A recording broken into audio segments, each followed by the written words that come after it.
Everyone on the internet has opinions. Most of them are terrible, so today I figured I'd contribute. Welcome to Chitos Court. All rise, court is now in session. For the first case today, we have the people versus calling everything mid. Ooh, I'm already seething. Let's review some of the evidence. The word mid has done irreparable damage, and possibly more damaging than those two sequential numbers I will not say. You show someone the greatest album you've ever heard, mid. You risk your life and climb Mount Everest, cold and mid. I'm expecting the new generation of teachers to start grading with the word mid written on the top of papers. Who am I kidding? Y'all aren't gonna become teachers. When did we become so afraid of being impressed? Calling something mid flies as an opinion, but people use it like it's a personality trait. For some reason, you get cool points for critiquing, but when you celebrate something, you get looked at like you touch kids. Like, did you just forget how to enjoy things? Stop ruining your experience by going in with the intention to rate your experience. My main issue is that mid seems to bar any actual need for points being made. I would appreciate at least an argument, or words for that matter, that explained why you feel such a way. The problem isn't that we call things mid.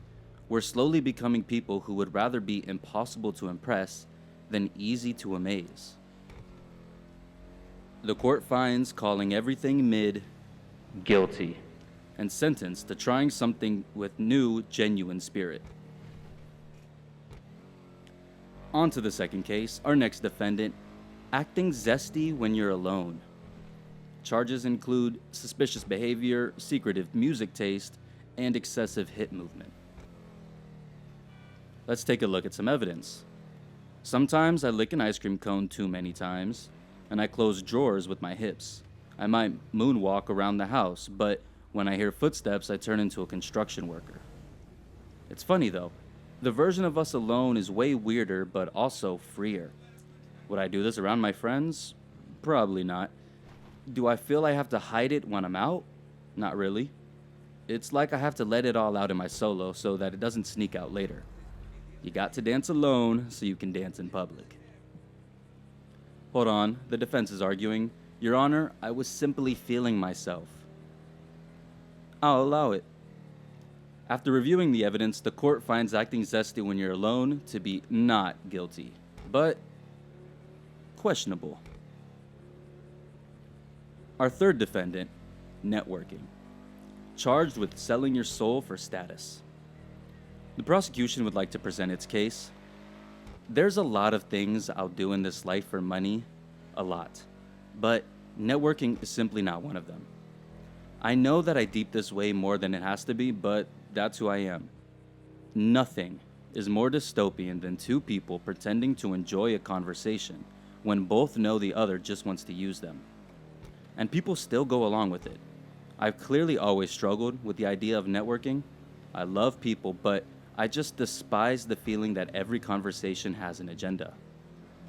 The defense argues, Your Honor, relationships are important, and most times people can mutually benefit from these relationships.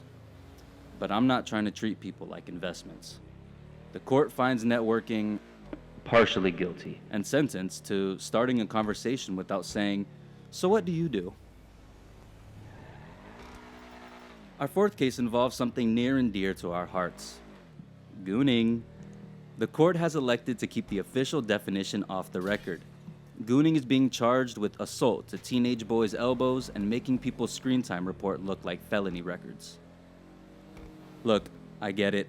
We've all been there. It's 10 a.m. and you're waiting on breakfast and you decide, yeah, I could. I'm pretty bored right now. Brother, it is already your third time today. Midnight and 2 a.m. were not a dream. There's a fine line between releasing and fiending for it. It's a wonderful, glorious side of the internet, but it is so dangerous.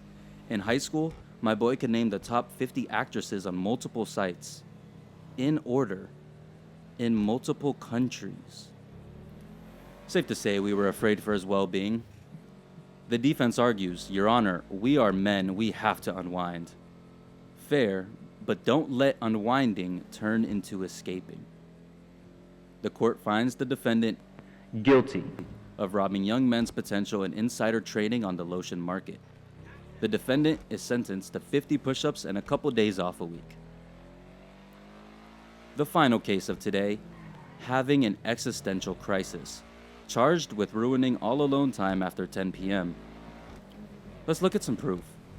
Days start with folding laundry, ordering Chipotle, having a great time with friends, and suddenly spirals into wondering if free will even exists. The prosecution has one final question. Why do you torture my client's alone time? The defense argues, maybe existential crises aren't the problem, because every time I've had one, it shows I actually care. I cared about my future, about my shortcomings. I cared about whether I was living honestly. People who never question anything in themselves scare me more than any silly little torment in my head. Maybe that's the price of consciousness. You get sunsets, music, love, and laughter. But occasionally, your brain has to ask, what the hell is going on? After reviewing the presented evidence, Chitos court finds existential crisis not guilty. No sentence. You've suffered enough. Court is adjourned until humanity inevitably does something stupid again. The next docket is already looking terrible.